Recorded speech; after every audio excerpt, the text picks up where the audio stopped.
Margie and I are very pleased to get back to the university, but also to get to the student athletes. I told Eric and Dennis that we are pleased to give you a facility that you can really use and be safe.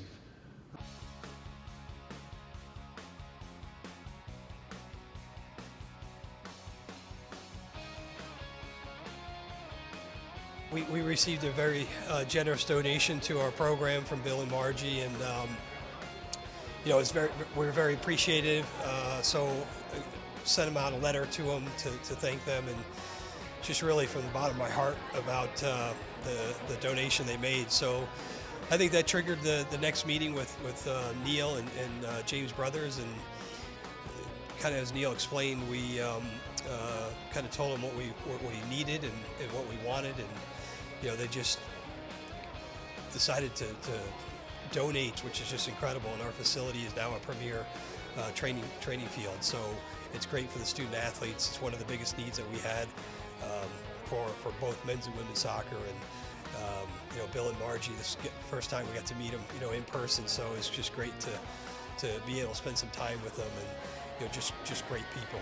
Well, I think it always starts with recruiting, because you're looking for top student athletes, and you're also competing against many other schools. So to be able to show them where they're going to be really growing as a soccer player, both on the practice facility and then Beaujon Field, that's going to give us an advantage just in the recruiting aspect. And then once they're here, they're going to have a facility where they can feel very comfortable. It's got great branding.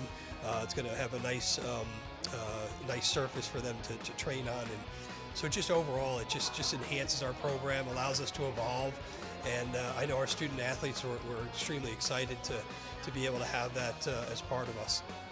Well, what a lot of people don't realize is that our student athletes spend more time practice and training than they do in the games. So on a given week, you might spend 20 or so hours on your craft, and really only 90 or 180 minutes is actually on the game field. So it's where most of our student athletes spend their time. It's where they train.